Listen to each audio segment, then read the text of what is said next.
in defense of democracy. One of Oswaldo's quotes, a little before the breaking of ties, but which took the great number of Italian immigrants and their descendants into account, he said, open quote, Italy and Mussolini's destinies are too muddled to mix with Brazil's future with its uncertainty and dangers, close quote. This reveals a diplomat who knew to predict the geopolitical risks and a pro-fascist neutrality inside his government. It was Oswaldo Aranha who convinced the Brazilian government to request to the United States the decisive investments for the construction of the National Steel Company in Volta Redonda, previously offered by Germany. The initial investment of the Americans of $45 million was supplemented with other large amounts sent to the national treasury. Another great quote from Oswaldo Aranha after the breaking of ties with Nazism and fascism, he said, open quote, we are prepared to make any sacrifice for our defense and defense of the Americas, close quote. In 1944, Oswaldo Aranha, feeling disrespected by the government despite being a close friend of the president, resigned from his post of foreign minister, citing an imperative of conscience. Oswaldo Aranha returned to the political arena in 1947, heading up the Brazilian delegation to the UN General Assembly. In this act, he also presided by him that resulted in the creation of the State of Israel. For this reason, and for his anti-Nazi posture as a foreign minister, he is reverenced by, his memory is reverenced by many, many countries and many people all over the world. Considering this flawless past and the ties that bind us forever to the University of Sao Paulo, I will participate, and I do participate, in the creation of this chair in his name with enthusiasm. Closing my considerations, I would like again to extend a warm welcome to our colleague, Professor Mike Lusik, and I would like to quote Professor Michael with the conclusion of one of his articles when he says, and this has to do with Oswaldo Aranha in that context today. Professor Michael wrote, today, the core states are poised in an existential struggle against a powerful coalition of authoritarian, elite-controlled, surveillance states intent on shaping the future to be conducive to rigid autocratic domination. This struggle will determine who will set the rules of behavior and governance for the 21st century. I think we need the inspiration of Oswaldo Aranha and the work of Professor Michael to make sure that we will build a better future. Thank you so much.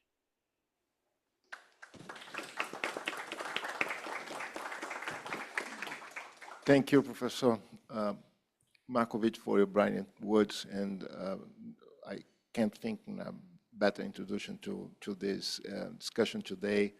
Your presentation of the trajectory of Oswaldo Aranha was really important, impressive. Thank you very much. And I would like to add to this explanation about the Oswaldo Aranha Cátedra, the idea that we are very innovative in one sense also, that we rely 100% on private donation to this initiative.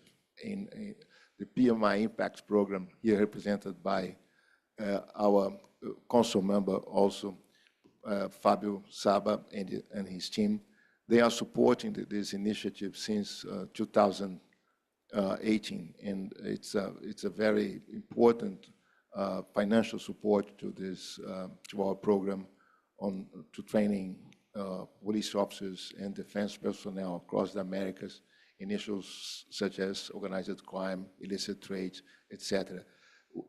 Yesterday, we organized here at the University of São Paulo one very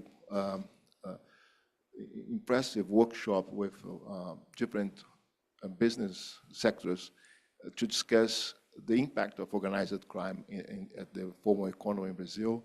Once more, PMI Impact support us in this initiative, and it's really, we are in a very clear turning point in terms of influence, threats posed by those organizations against legal activities in the country, the corruption, the pressure that that this reality poses on this public security institution is undeniable. So this is one of the issues that also we would like to discuss today. And thank you, PMI Impact Program, PMI Brazil, for supporting us in this initiative. I would like to call now Professor Plonsky. Professor Plonsky was the former director of the ER, we call in Portuguese, is the Advanced Study Institute of the University of São Paulo. Professor Plonsky, please. Hi. Good afternoon, Professor Piquet, Professor Ana Paula, Professor Michael, dear Professor Jacques, friends who are here from consular representatives, from companies, colleagues from the university, friends. I'm here, as Professor Leandro said, by an accident because the current director of the institute, Professor Roseli, had the previous commitment and couldn't come. And so she asked me to represent her. And so first I convey her greetings for the initiative and her pleasure of being able to host a chair, the inauguration of a chair, which is really not the chair of the institute. It's a chair that is in the Institute of International Relations, but we are very pleased to have this opportunity to participate actively in the inauguration, in the dedication of this chair. And I would say that I received her request to represent in a very happy way. I'll explain. I have been following the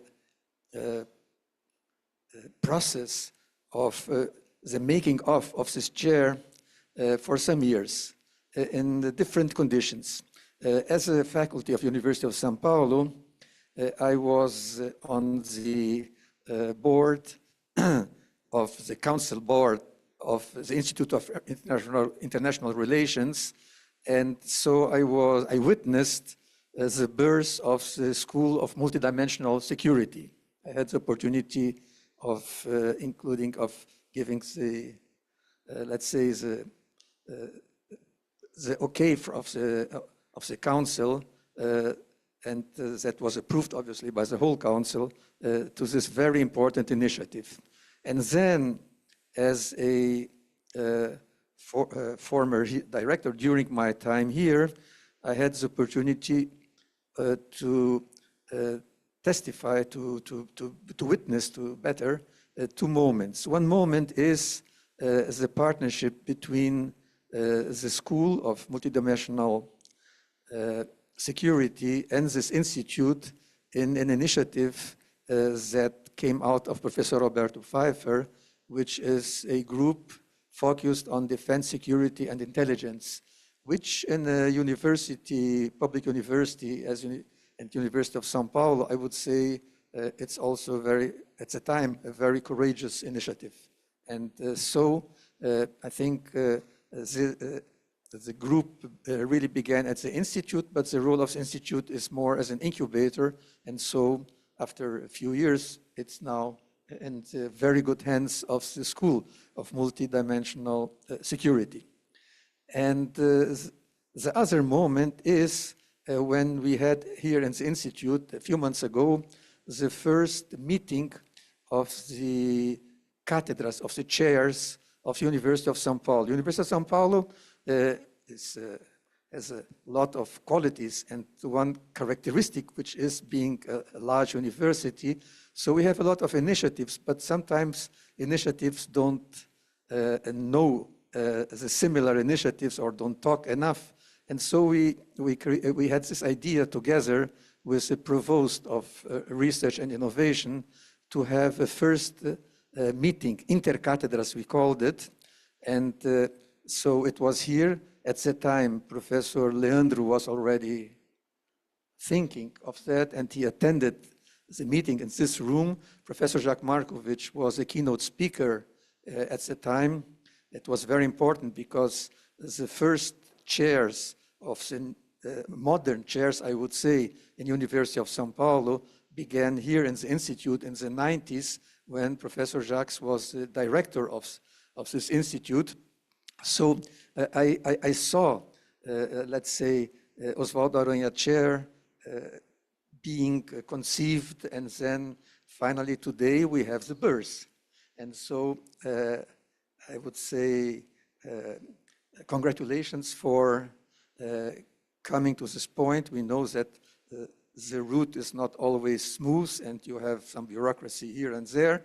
And also, it's very important that we have such a relevant personality as Professor Michael to be the first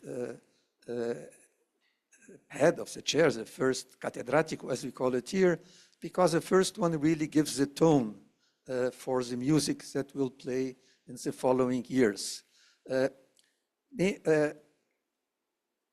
I just, I know that Professor Michael will be formally presented by Adriano in a few moments, but may I just say that I think it's extremely important for the University of São Paulo, obviously for the Institute of International Relations, for the school and for the chair, to have somebody which has experience in different arenas. Professor Michael has obviously an experience, as Professor Jacques already mentioned, in diplomacy, in work in the US aid, was in international criminal issues, has a very, I would say, to make it briefly, an experience of the world, how the world really is, and this is one dimension. He also, during that time, had a academic position, I would say, because he was the editor, if I understand, for several years of PRISM, which is the academic journal of the National Defense University. And obviously, you were also active in the National Defense University. But currently, if I understand, you are with Harris School at the University of Chicago. And so this is a very known university.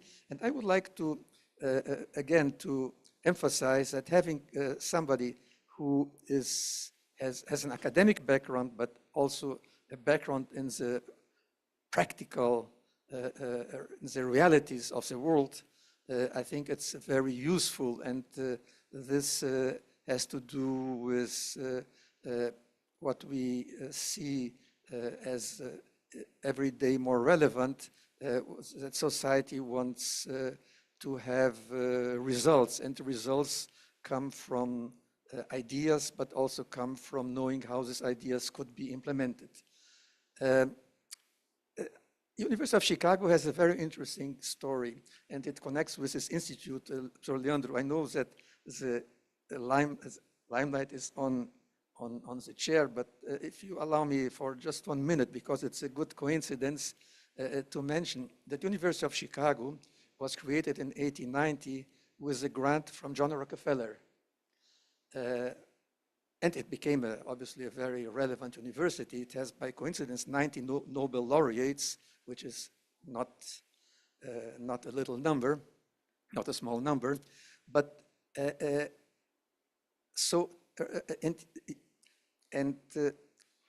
where Professor Michael is now working at the university is Harris School of Public Policy, which obviously carries the name of the donor to Harris. I'm saying that because we created in this institute here last year a group to focus on philanthropy and science, which in the US is very known. You have a Science Philanthropy Alliance, which exists for many years. You have a lot of different foundations and entities that complement the money that comes to the university. But in Brazil, it is something that is relatively, I would say, new. Endowments are a new activity too, that university, new ways that universities are trying in order to have more flexibility and do sometimes more riskier things. And what happened is that the Brazilian Society for the Advancement of Science came and said, we think this is important. So yesterday, exactly yesterday morning, 26 hours ago, we had the first meeting of a work group in the Brazilian Society for the Advancement of Science, exactly on the issues of philanthropy in favor of science. So I think that the fact that this chair, as you mentioned, Professor Piquet, is also endowed by private resources doesn't diminish the chair. On the opposite, it goes along with the tradition of public-private partnership. And so it is very interesting to have this coincidence. I was looking, I didn't know the Harris School for Public Policy, but I also find that there are a lot of commonalities between what is done in the school where Professor Michael is and what is the focus of an institution such as University of São Paulo and other sister universities in Brazil. May I quote very briefly 2 sentences from the declaration of Harris School for Public Policy.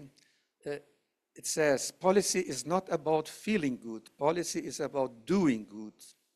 Ideology, intuition, and experience alone are not proven sources for policy solutions. Addressing today's global interconnected challenges and reaping the opportunities takes a rigorous inquiry. And so it goes on and goes on. And I think that that is what the university is about, what research activity in university is about, and what we expect, as Professor Jacques also mentioned, from this chair and from the presence of Professor Michael, opening a trail of brilliant people that will help us see different things and help us develop public policies, not only for feeling good, but also for doing good. Thank you, Flonsky. Thank you very much, Professor Flonsky. Now we're going to follow with Professor Ana Paula Magalhães from the Department of History. She's also a scholar on the issue of studying exactly the kind of chair we're having here. We remember a presentation you made last year, presenting the idea of the university and how it involves. So please, Professor Ana Paula is here representing our Provost of Research and Innovation. Please. Thank you very much, Piquet. Well, in the name of the Research Provost, Professor Paulo Nussensweig, and the Innovation Provost, Professor Raul Lima, I compliment all the fellow researchers. Good afternoon, everybody, especially our new chair professor, Professor Michael Ossich, and congratulate all the involved in this important initiative. USP has a settled tradition of collaboration with universities and fellows around the world. We believe that research gets people close and favorizes cultural changes. Research is beyond knowledge and scientific improvement, a part of this major value named manhood. Recently, we recreate here at USP the tradition of the chairs. In a way, we can do disruptive research and produce innovation face of the present day issues.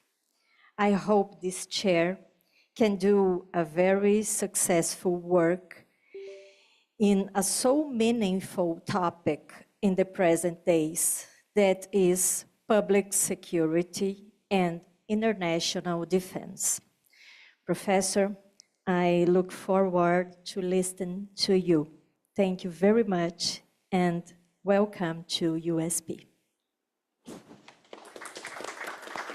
Thank you, Professor. Now, please, Adriano, could you help me to presenting briefly the resume of Professor Michael?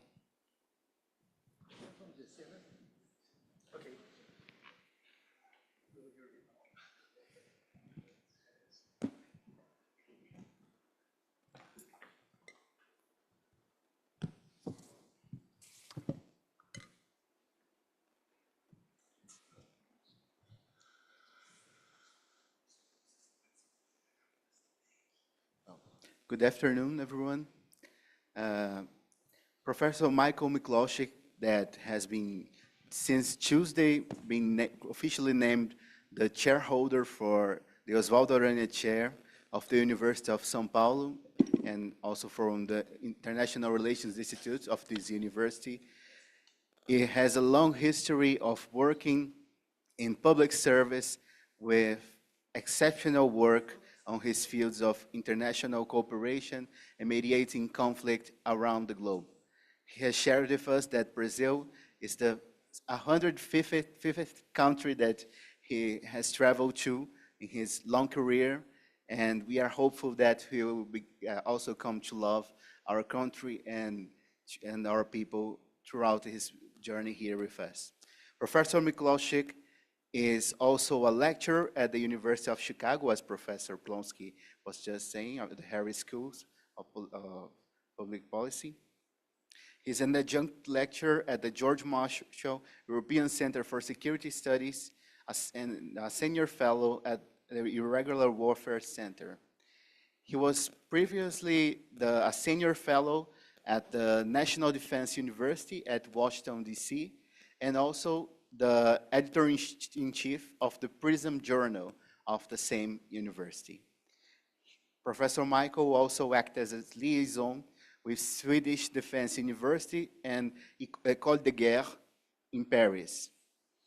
He's a pioneer promoting democracy and good governance at USAID and the National Endowment for Democracy, where he told a little bit about his experience throughout his talk with undergrad students on Tuesday evening as well.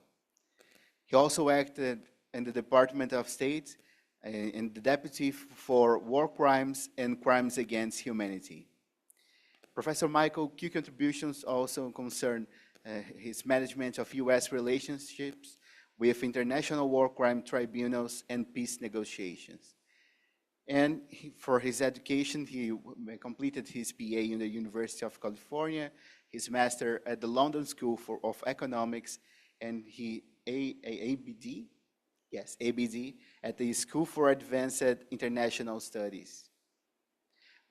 Just to conclude this first part and leave you with Professor Miklošik, he will be developing with us 3 major deliverables for the next year. He will share a course here at the Institute of International Relations with Professor Piquet, where he will give lecturing to grad students. He will guide us on the development of a book, International Cooperation and Conflict, particularly touching the subject of irregular warfare, convergence, and other similar subjects of contemporary issues related to security and defense studies. And finally, he will also be organizing with us some seminars with international specialists of high caliber. Professor Miklošik, be welcome at the university, and thank you. Thank you very much. Do we have slides that I can work with?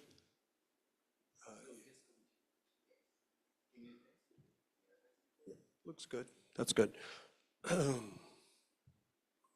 afternoon, ladies and gentlemen, friends and colleagues. Thank you, Professor, for the kind introduction, somewhat intimidating.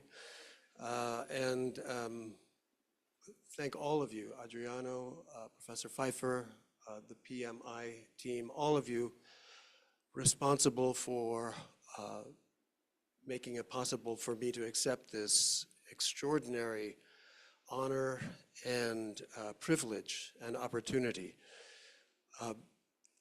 Adriano has told you who I am. Let me just say a word about who I'm not. I'm not the guy from Washington who arrived here on Monday and is going to tell you how to fix all your problems and what you should do. I'm not that guy. I'm not here to preach.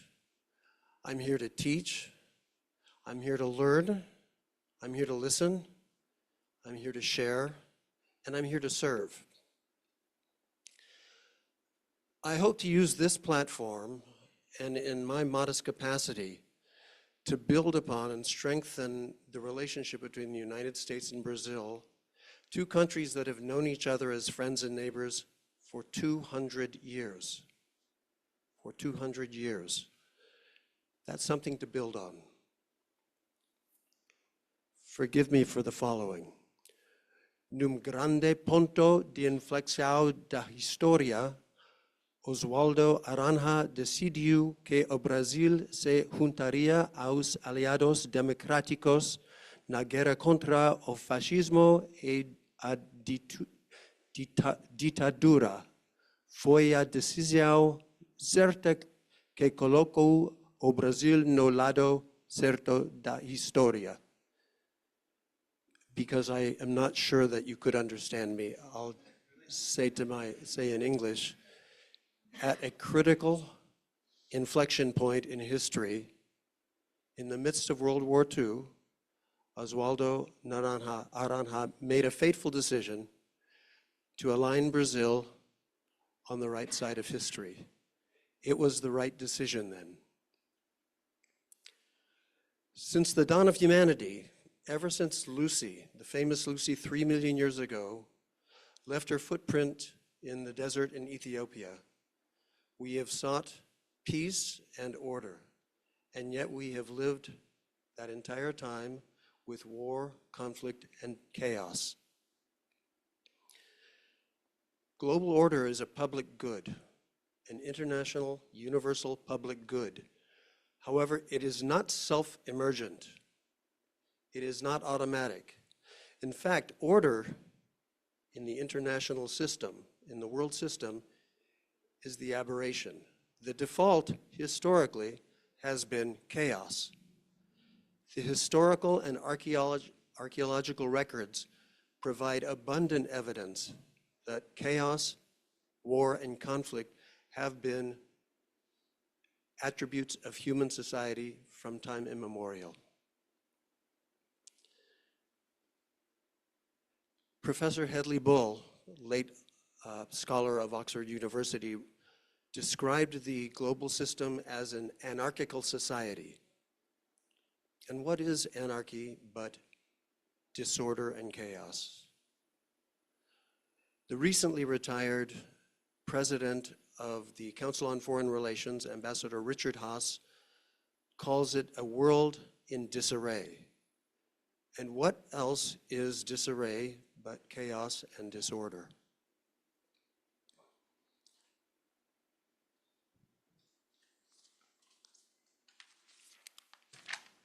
World War II and its immediate aftermath were a dramatic inflection point in human history.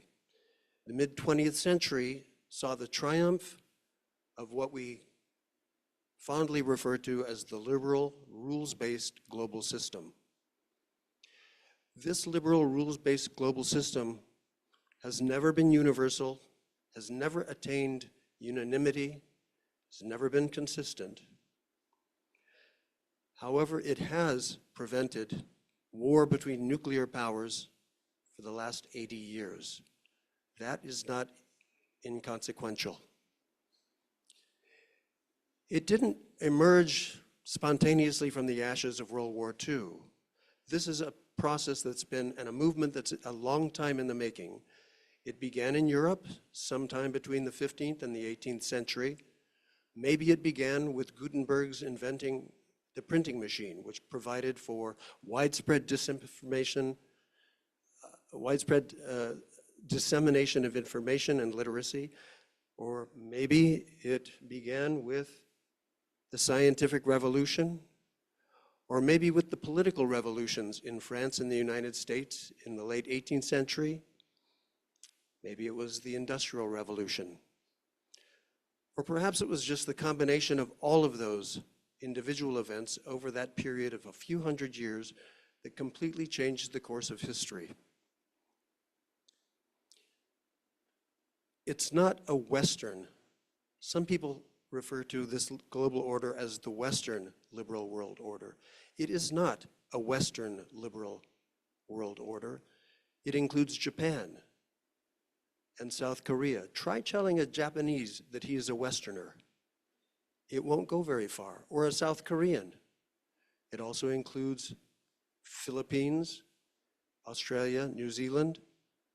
It's not strictly a Western order. The emergence of the liberal rules-based world system is in parallel with the emergence of the modern state system.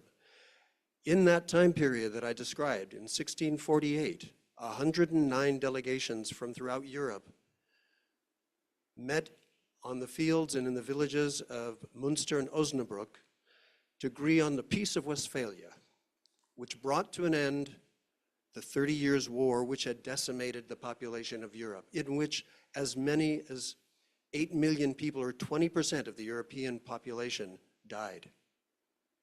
In 1948, that peace was codified in 2 treaties, which provided the foundations for modern state sovereignty. Cuius regio, eius religio, to each prince his religion, which essentially set the stage for sovereignty as we know it today. But historically, the state is relatively new. It's not the only form of political organization that we've known. We've known organization by clan, by tribe, by caliphate, by kingdom, by empire. There are many different forms of political organization. But history has shown that the state has been the most successful form of political organization. So this movement that comprises the liberal rules-based world order and the modern state system reached its apogee in the aftermath of World War II. In 1945, 51 nations signed the Articles of the United Nations, the Charter of the United Nations.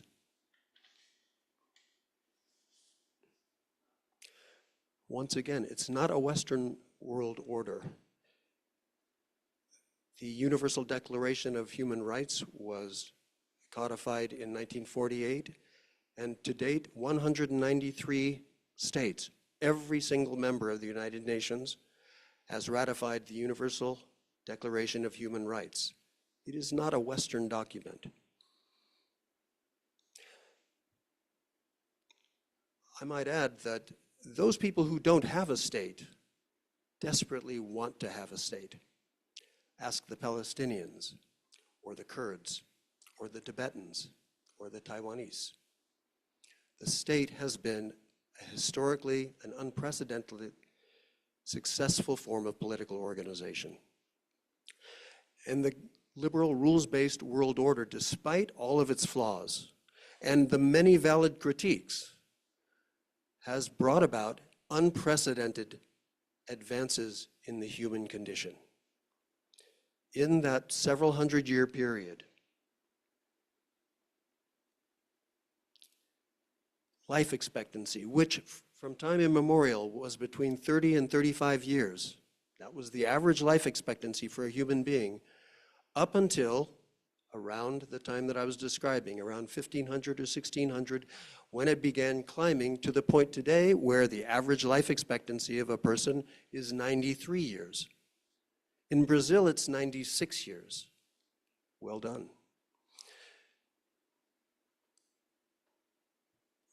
At the same trajectory has been the growth of literacy worldwide, from basically 0 to 1% when writing was first invented in the form of cuneiform in Mesopotamia 5,000 years ago. Only the clergy and, of course, accountants knew how to write.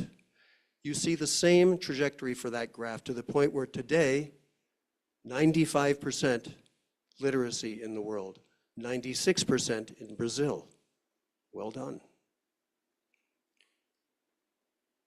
Human prosperity has made unprecedented gains in that same period, following basically the same trajectory from subsistence from time immemorial. Of course, there were always kings, emperors, some rich people who could afford more, but most people lived on subsistence.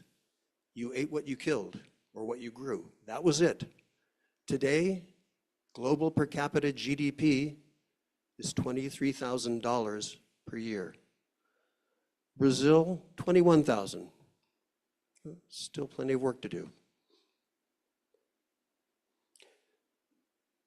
And despite all of its flaws, the liberal, rules-based global system is still succeeding. And I think that these gains are so dramatic that they are worth defending against all enemies, foreign and domestic.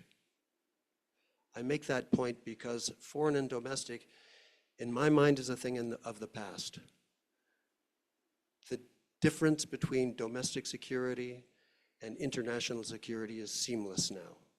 They are just different points on a spectrum. So World War II was one of the great inflection points in history, right? Today, also, we are living in one of the dramatic inflection points in history. We have a war in Ukraine and southern Russia that has already claimed 50,000 lives. There's a war in Gaza, in Lebanon, in Syria, war in Yemen, in the Red Sea. There are increased tensions between two nuclear superpowers, the United States and China. Increased tension between China and India, another great superpower. There is a complete breach in relations between the transatlantic community and Russia that threatens war at any possible time. Gang wars are raging and ravaging Latin America, particularly Central America. We have aggressive Chinese behavior in the South China Sea, threatening its neighbors. Of course, North Korea and Iran threatening their neighbors, and failed states, complete state failure in South Asia, in Africa, in Latin America, in the Caribbean. It seems like the world is going to hell, like we're descending into chaos. But as Shakespeare said, no need to go to hell. All the devils are right here. The liberal rules-based global order is under threat from relentless, powerful, ruthless adversaries.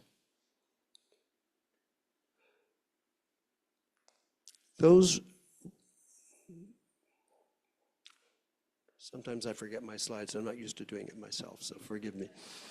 Some of those adversaries have their own vision of global order, and it's quite different from the liberal rules-based global order. It's an authoritarian-based global order. I'm not a Russophile, so I won't try to give you an in-depth analysis of the Russian worldview, but I'll use some of Russia's more prominent and influential thinkers in their own words to describe the world view from the Kremlin. That worldview consists of creating a Eurasian empire, an authoritarian Eurasian empire that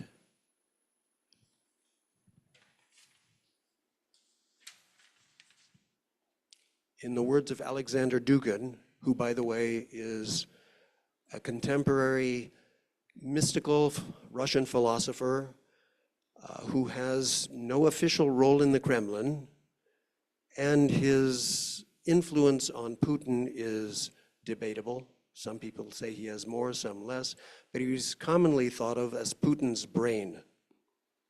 And his thought is representative of a deep current within Russian philosophical and worldview perspectives. Dugin dreams of the blinding dawn of a new Russian revolution, fascism, borderless as our lands and red as our blood. He wants to recreate a great supranational empire, one in which ethnic Russians play a privileged role. He talks about a giant continental state in the administration of which the Russians will play the central role, not just Dugin. In the words of the former president and prime minister of Russia, Dmitry Medvedev, the goal is finally to build a Eurasia stretching from Lisbon to Vladivostok. This is not a minor figure in the Russian political ecosystem. This is the former president and prime minister of Russia, and now sits in a prominent position on the Russian National Security Council. The goal is to finally build Eurasia from Lisbon to Vladivostok. This Eurasia, according to Dugin, will be in permanent conflict with the Western world. The new Eurasia empire will be constructed on the fundamental principle of the common enemy. The rejection of Atlanticism and the refusal to allow liberal values to dominate us. This is Dugin. He goes on to say, an important aspect of the Eurasian worldview is an absolute denial of Western civilization. In the opinion of Eurasians, Western liberalism is an absolute evil. In other words, the liberal rules-based global order is an absolute evil. The philosophical underpinnings of the Kremlin's worldview are also very distinctive and very different from our own philosophical underpinnings. The Kremlin is intent on discrediting democratic governance and the Western state system, discrediting liberal values and promoting traditional Orthodox Russian values.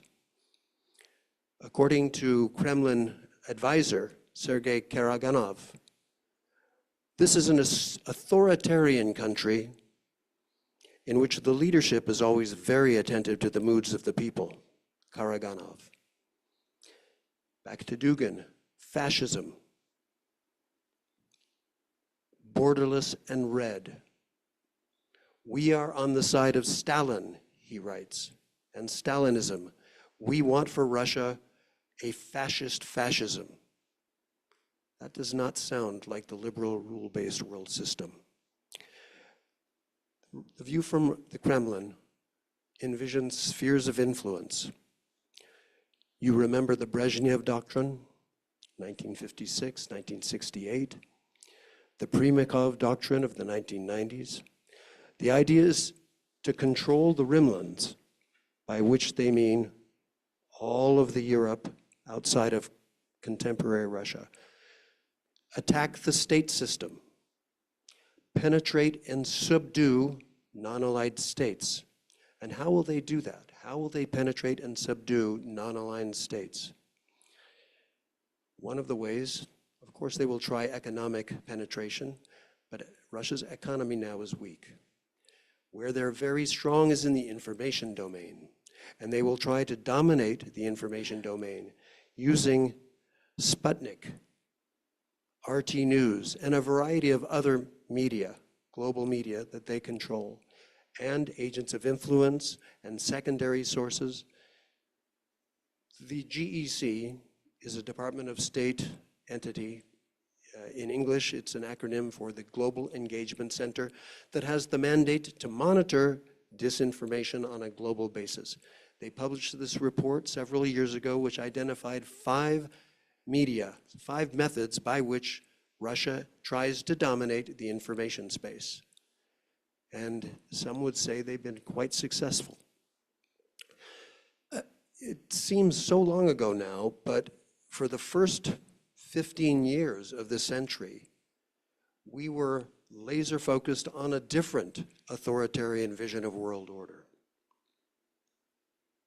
Oh, did I forget China? How could I forget China? This is the pacing threat, according to the United States Department of Defense. Excuse me, we're so exhausted by China that I want to forget it sometimes. But what is the view from Beijing? What worldview do they advance? The great rejuvenation of the Chinese nation, in the words of President Xi Jinping. The rebirth of the Middle Kingdom, Chinese universality, inseparable from the idea of civilization shining light on all the other surrounding regions. The absolute and unquestionable control of the Chinese Communist Party is the governance model.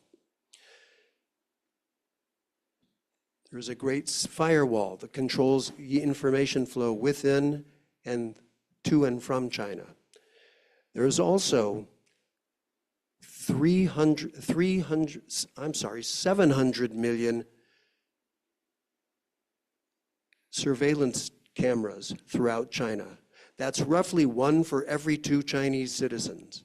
These surveillance cameras monitor every aspect of Chinese life, of every Chinese individual, and they score individual behavior on the Chinese social register. If you behave properly, in accordance with the views of the Chinese Communist Party, you're awarded points. If you behave in a way that is out of alignment with the Chinese Communist Party, such as meeting with an American or accessing an unpermitted website or a VPN, points are taken away from you. And this score can determine whether your children can go to college or not, whether you can travel or not, whether you can take out a loan or start a company. This is part of Made in China 2025 and China Standards 2030. But Beijing isn't content to create the Middle Kingdom only in China, within China's boundaries. It has a very, very robust expansion program in which it tries to discredit democratic governance and the liberal rules-based global system throughout the world. I'm sure you're all very familiar with the Belt and Road Initiative, which now has 149 countries.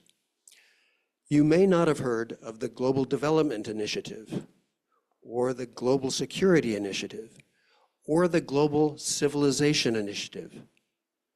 This altogether is an effort by Beijing to advance what President Xi Jinping calls the common destiny of all mankind. What he doesn't say is with Chinese characteristics.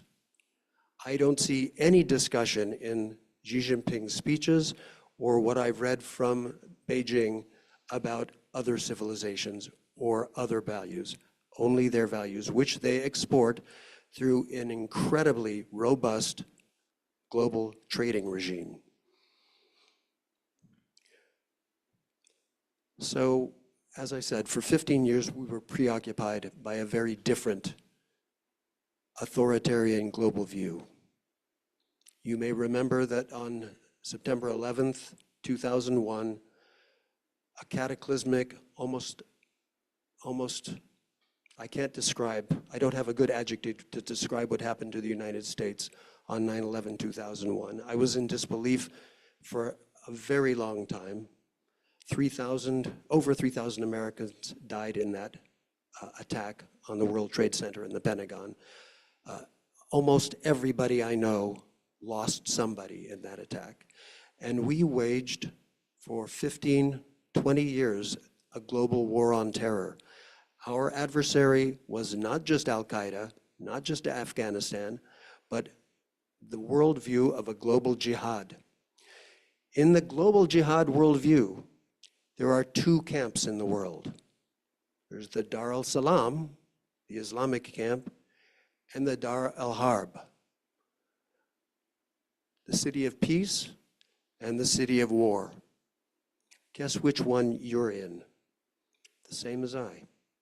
We are not in the Islamic Dar al-Salam, we are in the infidel Dar al-Harb. We are considered kafirs by jihadist Salafis. And let me be clear here, this is not a commentary on the entire Islamic world.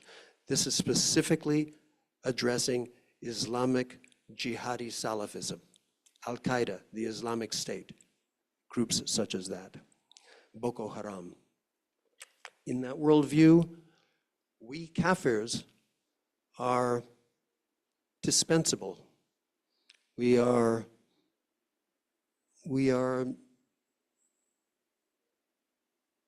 can be sacrificed in the pursuit of the new global caliphate. In this worldview, law comes from one source only. It comes directly from God. It is immutable, irrefutable, and unchanging. It is the Quranic law.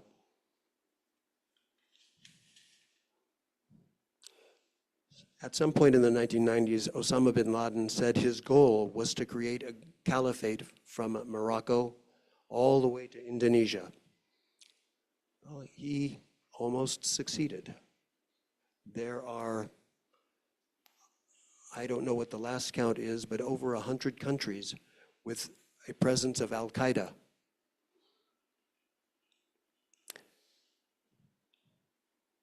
And as I said, those who are non-believers are dispensable. They're expendable in the pursuit of the new caliphate. So what is emerging out of this contemporary global chaos, this disarray, this anarchical society? As in the 1930s, two distinct camps are emerging. One of them consists of the United States and our allies, both in NATO and our Asian allies, and some close partners. I call this camp the liberal core. It comprises probably around 35 to 40 countries. And it embraces the Universal Declaration of Human Rights and human dignity and individual freedom. The other camp, which I call the authoritarian camp, is led by Russia and China, and includes South Korea and the Islamic Republic of Iran. As I've tried to persuade you, their worldview is completely incompatible with the global rules-based liberal system.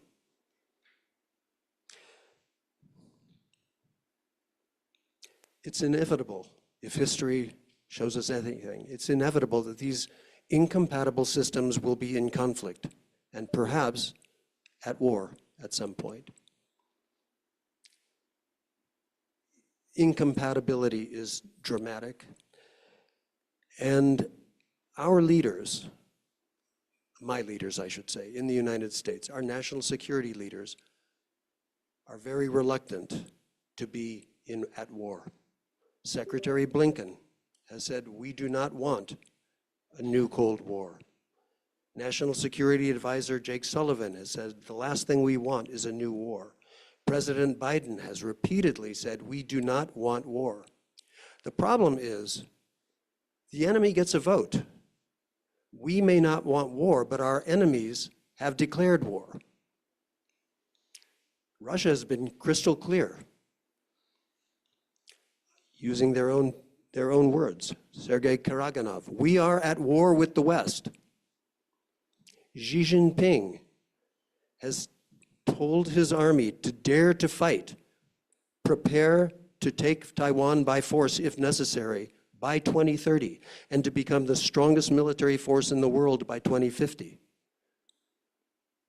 They are at war. And in fact, in the worldview of the authoritarian coalition, The distinction that we make between war and peace is not observed for Russians, Chinese, and global jihadists. Once again, let me be clear that I'm talking about the Kremlin, not Russian, not the 150 million Russian people. I'm talking about the Chinese Communist Party and about Salafi jihadists, not all Muslim people. But in their view, the distinction between war and peace is just a question of the place on a spectrum. So they've utilized, over the past 20 years, a completely radical toolkit or armory, tools to wage war against us. I mentioned information warfare. Just this year, the French authorities uncovered Portal Combat, a Russian disinformation campaign that included a network of at least 193 sites. Australian authorities revealed a Chinese disinformation campaign called Shadow Play, which involved a network of at least 30 YouTube channels, which at the time of the publication of their report had more than 4,500 visits, videos, and 120 million views and 730,000 subscribers. Have some of you heard of Hoy Chile, Hoy Paraguay, Hoy Costa Rica? I've just read about them recently, revealed to be a Russian disinformation campaign in Latin America. Part of our problem, in my opinion, is that we're a hostage to our language. We see war as a switch. It's either on or it's off. If our troops are not involved in active armed combat, we consider it not war or peace. But interestingly, if you look at the history of the word in English, and this may be true in the Latin languages as well, war comes from an Indo-European root, ver, which means to sow discord, to sow confusion. That is what our adversaries are doing, sowing discord, sowing confusion, finding the seams in our social fabric and pushing a wedge in between them. You all know about the Internet Research Agency, which in 2015 and 2016 completely proliferated the United States digital infrastructure and ecosystem with disinformation about the election, the 2016 presidential election. They did that the next year in Europe.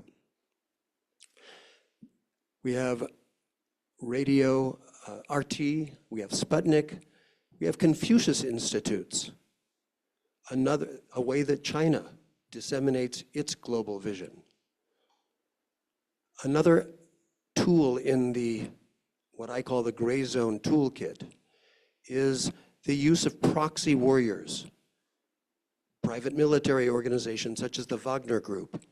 If you look back to 2014 and look at the videos of Russia occupying Crimea, it wasn't Russian troops, it was little green men with no national insignias. Putin claimed that they're not Russian soldiers, they're just patriotic Russians trying to reclaim part of their homeland. In this worldview, there's no distinction between war and peace, nor is there a distinction between civilians and combatants, which is why the global jihad had no compunction about killing 3,000 Americans on 9/11/2001, and why Putin and the Kremlin have no compunction about killing hundreds of thousands of Ukrainians and their own Russian troops. So I ask my legal colleagues, where do the laws of armed conflict fit in this? What about the civilian combatant distinction? How do we measure proportionality, discrimination? How do we react to this? We are not really there yet. We, the United States, our allies, do not yet have a good strategy for countering this kind of war. But the competition between these conflicting incompatible worldviews is not just a question of who controls the airwaves or the information space. This is an existential competition. Professor Markovich quoted something that I didn't know I had written, or I should say I forgot I wrote. I thought I wrote it last night when I was doing my notes, so it's good to know that my thought is consistent. This is an existential battle between incompatible views of how the world should be organized, and the stakes are high. One of the students on Tuesday night described me as sounding desperate, and my answer was, guilty as charged. I am desperate because the stakes are so high. The stakes here are over who sets the rules for state behavior in the 21st century. We were able to set the rules for 70 years, but who will set the rules for the next 80 years?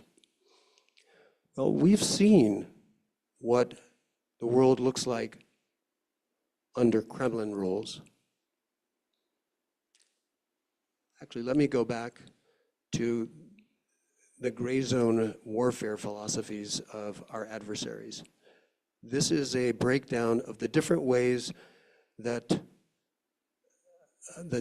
China, the different tools that China uses in their warfare against us.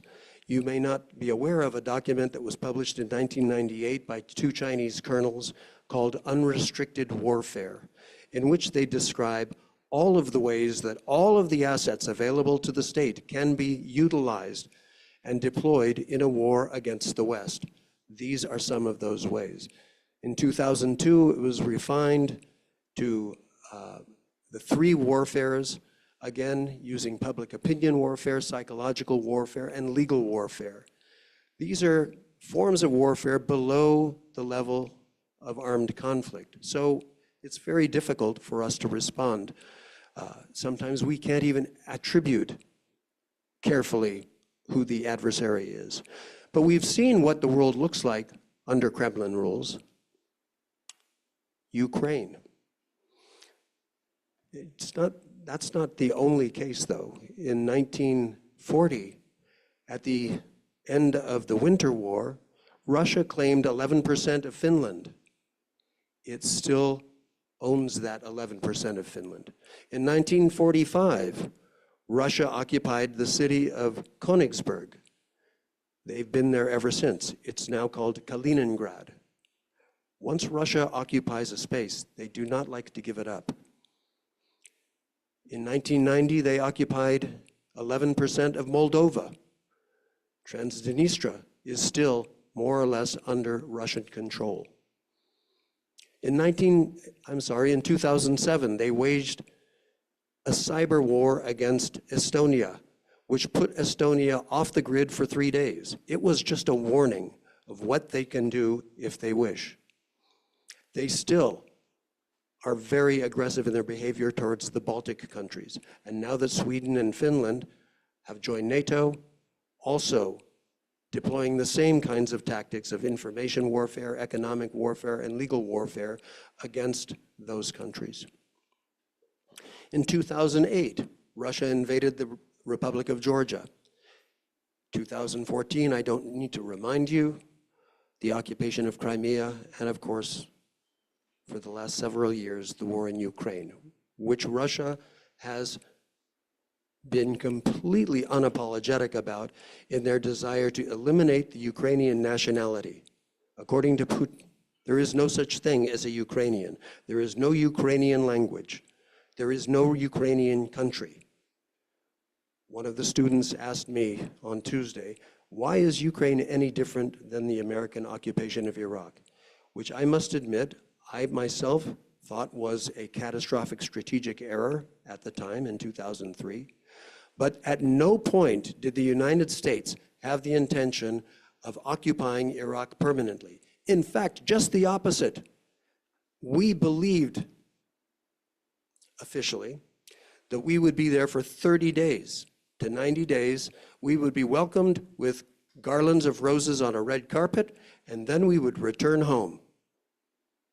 It didn't work out quite that way, but we never had the intention of eradicating the Iraqi nationality, the Iraqi state, or the Arabic language. These are different. So that's what the world looks like under Kremlin rules. What does it look like under Beijing rules? Beijing claims almost all of the South China Sea inside of its so-called 9-dash line. You can see where that 9-dash line is. Well, I hope you can see it. Right along the border, just off the shores of 7 different countries. They claim that as their own. And they, in the last several years, have been extremely aggressive against Philippines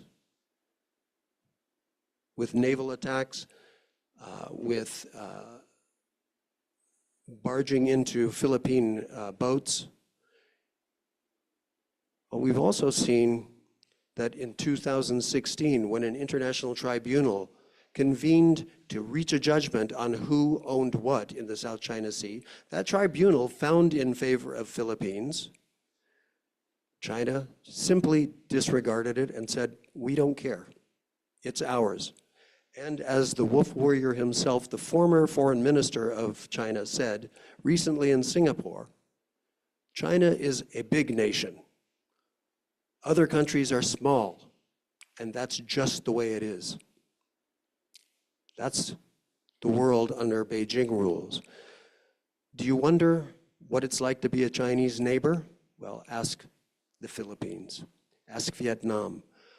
How about Taiwan or Tibet, once an independent nation?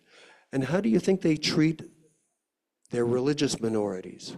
The Uyghurs, 1 million of whom have been forced into re-education camps, forced marriages in order to dilute Uyghur ethnicity.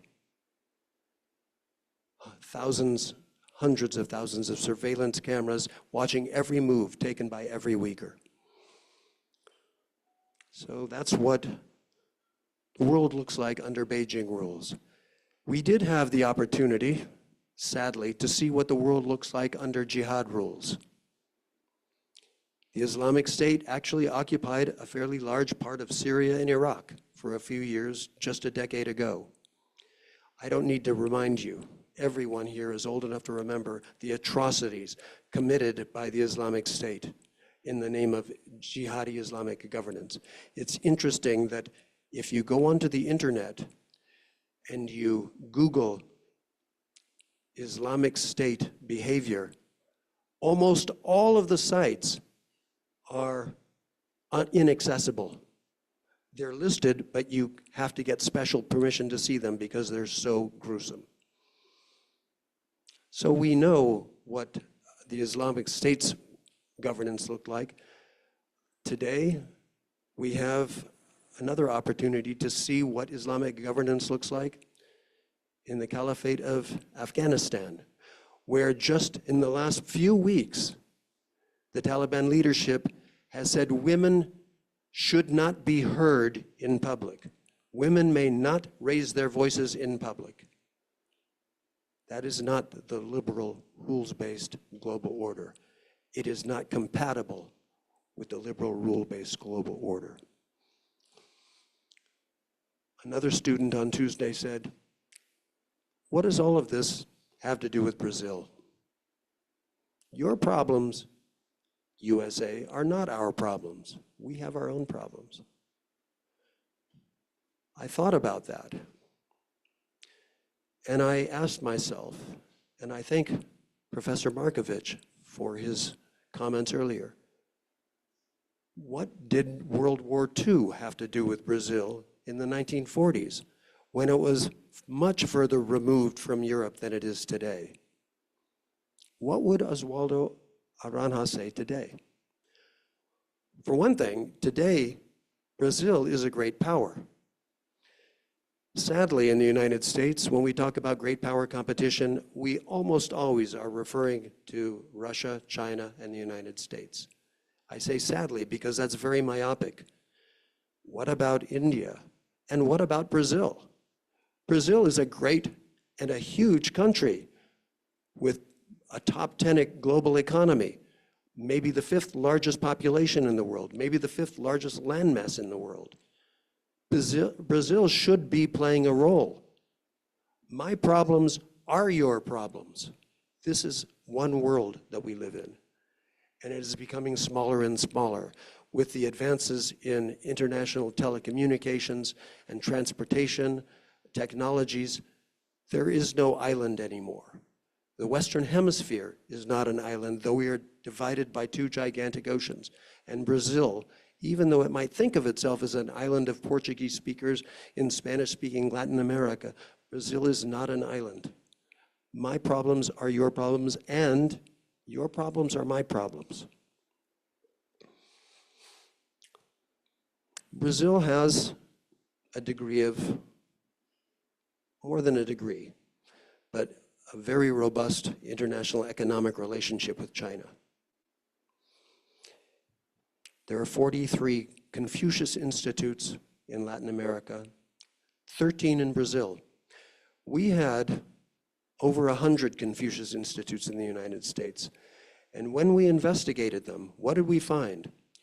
These are propaganda centers. Yes, they teach Mandarin, but they do not allow any students to investigate the Great Leap Forward, in which 30 million Chinese died in the 1960s, or the Cultural Revolution, in which 8 million Chinese people died, let alone the Tiananmen Square massacre of 1988.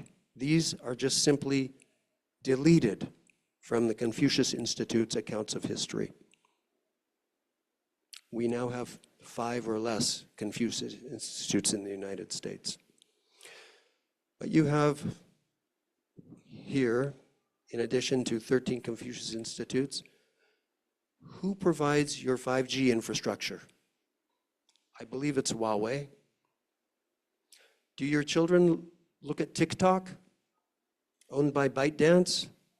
In the United States, we have an interesting controversy going on right now. Should we continue to permit TikTok to operate in the United States? As a supreme irony, which I hope you'll all hold in, actually, it doesn't matter. I'm not a US employee anymore. My son works for TikTok. I wish he worked for anyone else, but he works for TikTok.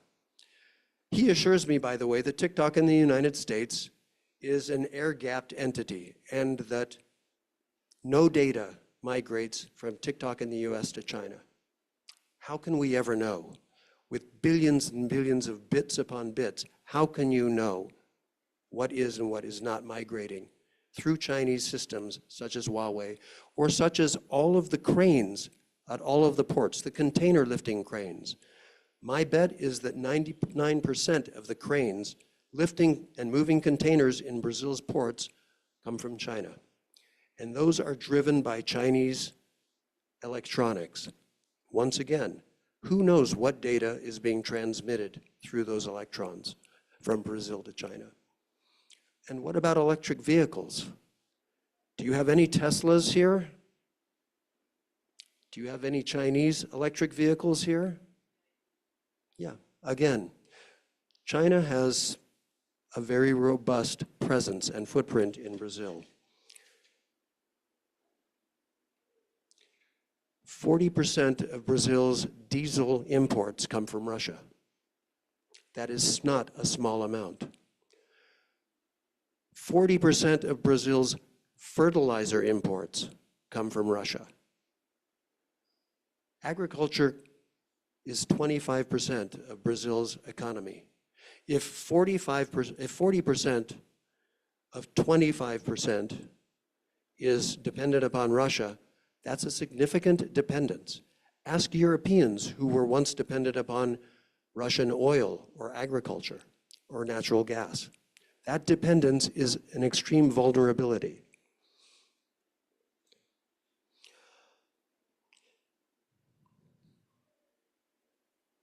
I mentioned the influence campaigns. I won't go into that any further, but if you are interested, this report can be downloaded from the internet, as can these two reports.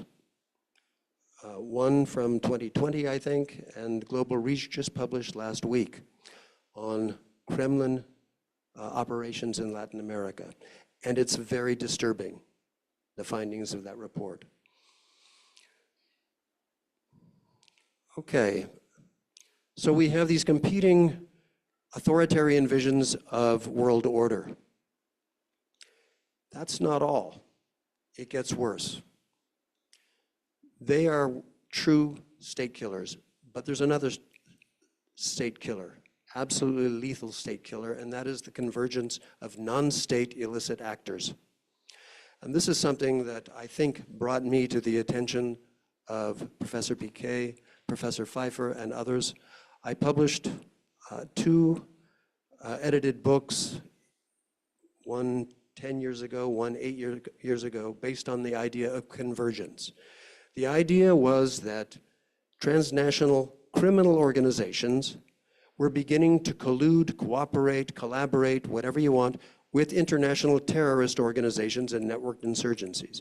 Up until that time, the conventional wisdom is that terrorists would not want to collude with narcotics traffickers. They did not share common interests, common methods. And the last thing in the world that a terrorist cell wanted was the Drug Enforcement Agency chasing them down and shooting them down like they did with Carlos in Colombia.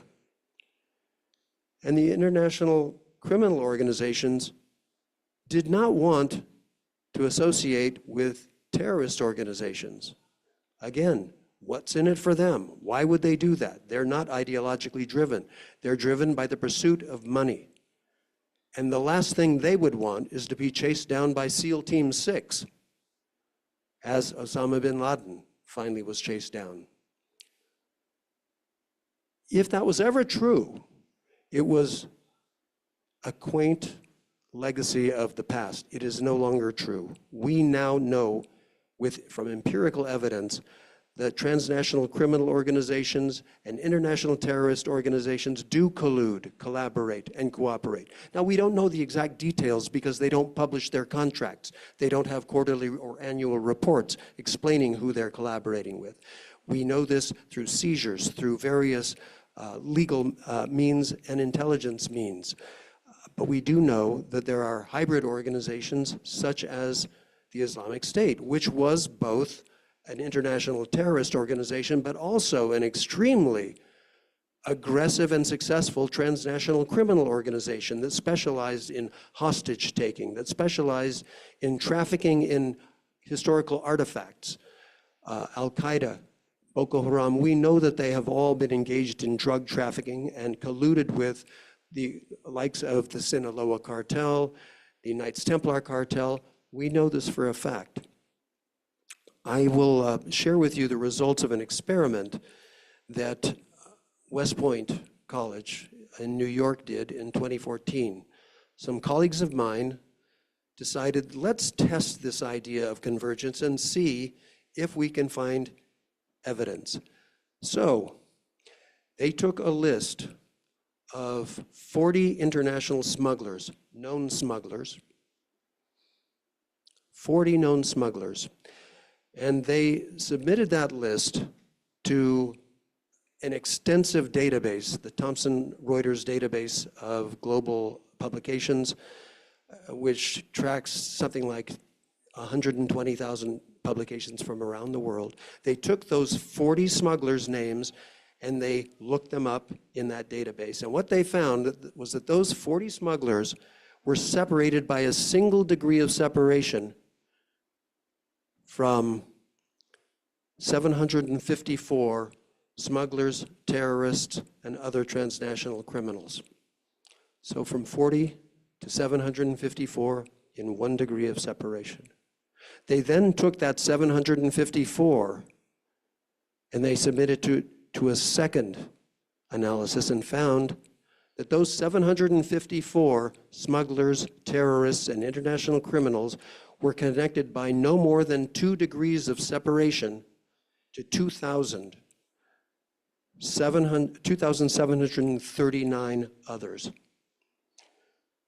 And they found finally, when they analyzed what all those 2,739 individuals were engaged in, that they were all, except for 81, connected in a single global network that was involved with trafficking narcotics and other contraband, terrorism, and other international criminal acts. So, to me, that's pretty good indication that it is real, and it is a tremendously powerful threat to state sovereignty, because it works on the basis and it thrives and flourishes in weak states. So it is in its interests, this network, to weaken states. And they've been very successful in Africa, in parts of Latin America, parts of Europe. In 1998, the then chief of the International Monetary Fund, Michel de Camdessus, said that the illicit marketplace comprises 5% of global product. 5% of global product. Today, that would mean about $6 trillion. You may not think that's much, but that buys a lot of big weapons, a lot of really good lawyers, really good accountants to hide money, really good paramilitaries, really good IT professionals to move things around. These illicit groups now have more firepower, sometimes more institutional power than the states in which they're governed. And by the way, both Russia and China utilize transnational organized criminal groups as tools of statecraft. So I hope I've persuaded you that the state system and the liberal rules-based global order is profoundly threatened today by powerful enemies.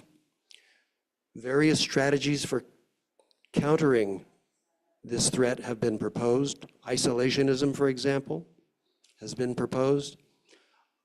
I personally think that is neither plausible nor possible. We've talked about decoupling from our adversaries, our economies from our adversaries. My proposal is what I call consolidating the core. I talked about the liberal core, which consists of the United States and its close allies and a few partners and friends, consolidating the core and making our best effort to persuade that 120 or so countries that are hedging their bets, that are reluctant to choose between the liberal core and the authoritarian coalition, for reasons that I understand. A game theorist would say, why should we choose when we can play one against the other, or we can have the best of both worlds? Well, what would Oswaldo Aranha say? I think he would say we have to choose. It is our moral obligation to choose the kind of world we want to live in.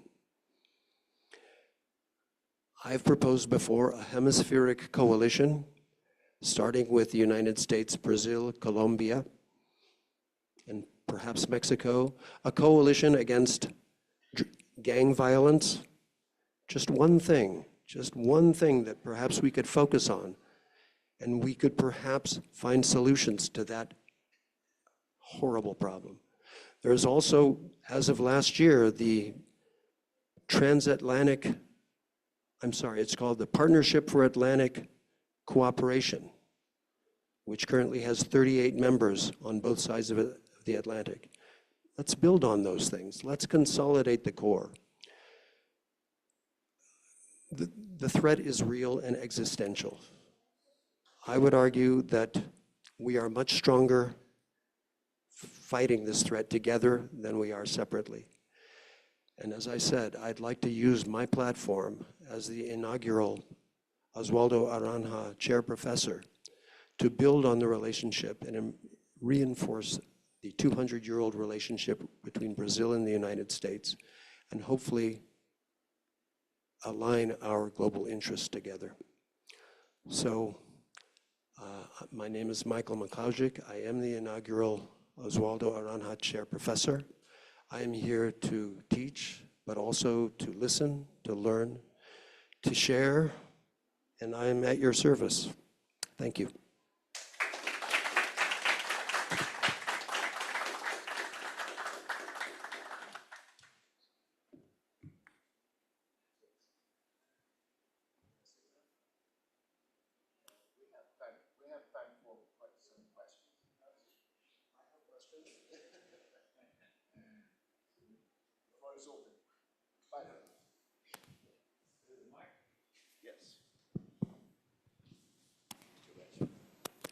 Okay, thank you very much, Professor Maklauzik, for this superb speech, this broad panorama that you draw for us in terms of the evolution of the ideas and the ideals of the liberal aligned nations of the world for the last 300 to 400 years, and the current status and how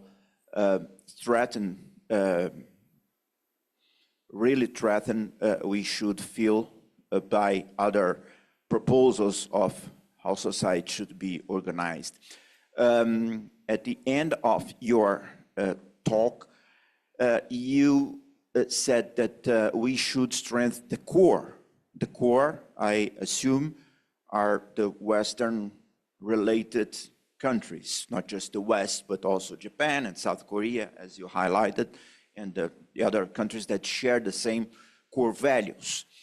In Latin America, and particularly in South America, for the past 20 to 30 years, after the Cold War ended, so to say, we felt like the United States, who was the leader of one of the sides during the Cold War and assumed some or integral or uncontrasted leadership right after the end of the Cold War, somehow neglected its role in the hemisphere or considered that things in the hemisphere were solved, were figured out. So the FTAA, for instance, was a proposal that for the United States looked like, a sure bet. Why shouldn't all the hemispheric democracies, all the 34 countries, but Cuba, get together and have this, free trade area where investment prosperity would prevail and lead us all into this path of abundance and friendliness. But at the end of the day, it didn't happen.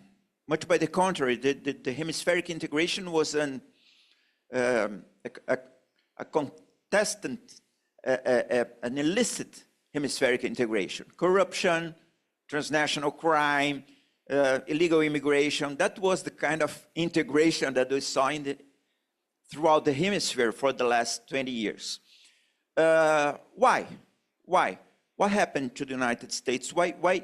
You may say, well, the attention had to be directed to the real hotspots, the Middle East, China, the transitional countries in Eastern Europe. But since you forgot about the hemisphere turned into a threat, or at least into a free place, a place open to contestants. So China is here, as you showed. Russia is here, Iran is here, Turkey is here. So why? And now the price will be much higher because you have to move those players, those new kids on the block away, and the cost will be higher, and probably not every government, though democratically elected, will comply with this proposal of getting the core together, because perhaps they don't feel like they are part of the core. So how to deal with that? And excuse me for the long introduction. Thank you for for your addendum to my speech. I couldn't agree with you more. I think it was the former Secretary of State, Condoleezza Rice, that said, a global superpower has to be able to do more than one thing at a time. I do think that we overemphasized the global war on terror at the expense of other very important theaters. I agree with you. The Western Hemisphere, I mean, think about it. We have a population of probably 750 million people. We have probably a $25 to $30 trillion economy. We only have 3 languages. We only have 2 religions. Well, that is if you count the tiny number of us Jews. The rest of the Western Hemisphere is Christian. We could be doing amazing things. But let me be clear, I'm speaking for myself as a private American now. I don't speak for the government. We have a representative from the State Department here, and he is probably the better person to answer why our policies are what they are. I think we should not neglect the hemisphere. My argument, my opinion, is just the opposite. I think we need to be able to think big again, not small, big. That's why I propose this hemispheric coalition. That's why I think that the Partnership for Atlantic Cooperation is worth building. I would like to see us take important hemispheric initiatives. Why? I can't give you a good answer because I believe that all of the answers are not good, not sufficient, and I hope that the coming administrations will change that position. Thank you, Professor.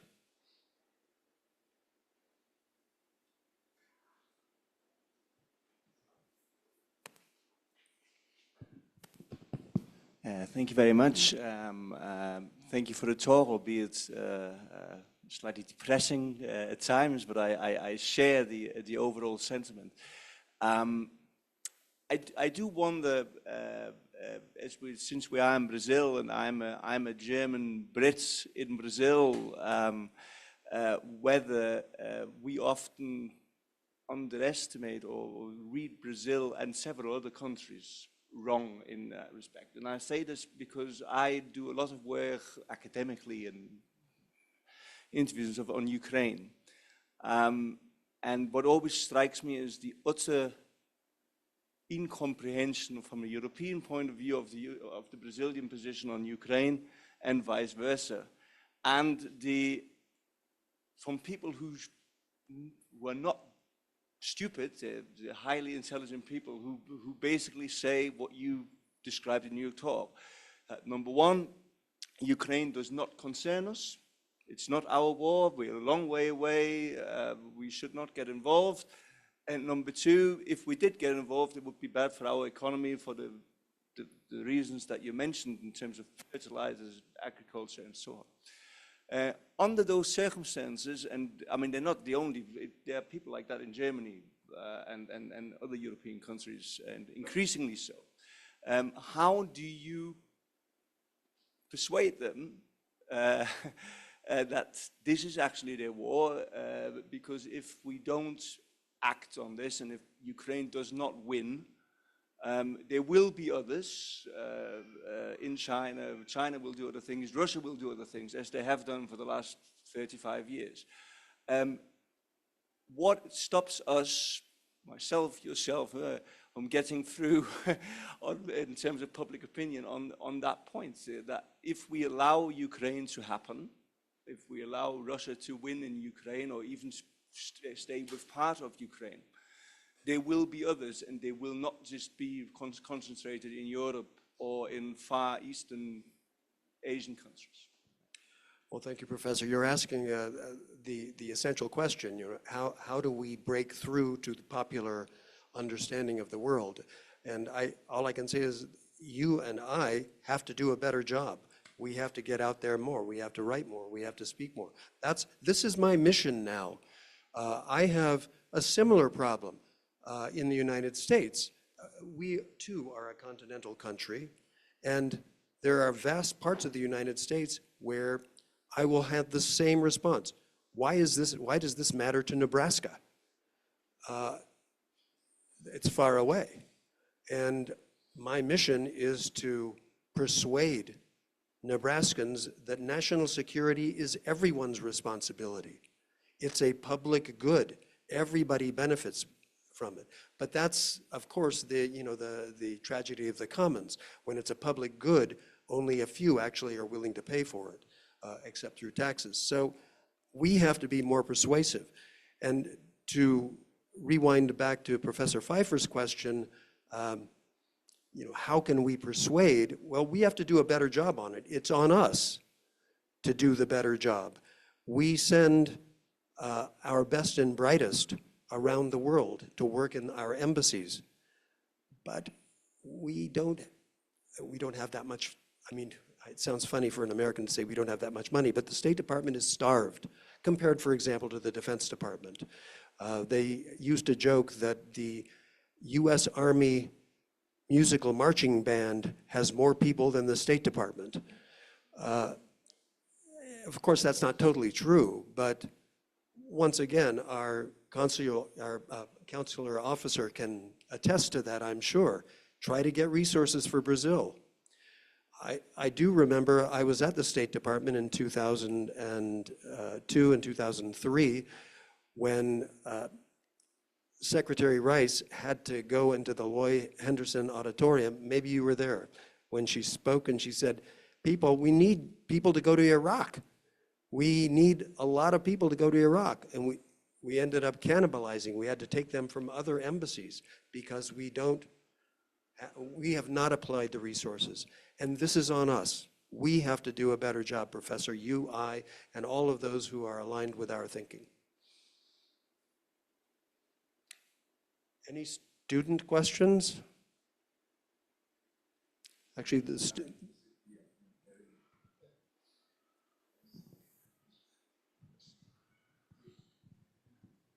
well, allow me to invite to the table Fabio to our close remarks on this brilliant afternoon, please. Fabio is a representative of PMI Brazil and representing here our sponsor PMI Impact who support this share.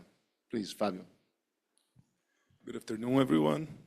I would like to thank Professor Ana Paula Magalhães, Professor Ari Plonsky, Professor Markovich, which was on YouTube, Professor Pedro Dallari, and Professor Piquet, and your incredible team of research working here in the Institute, and also, of course, Professor Miklauczyk.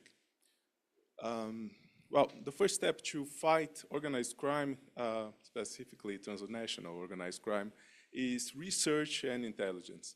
And the work that this school has been doing here is a reference for all Latin America, and it's been joined by scholars from all the continent for debates and studies of very good value.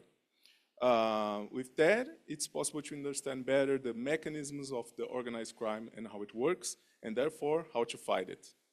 I follow very closely all the work that's been done here in the school, and thousands of professionals, security professionals have been here, and they have been certified by the school.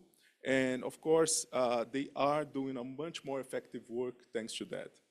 And it's with a lot of pride that Philip Morris supports the work of this school, as all the productive Brazilian sector suffers with the impact of organized crime.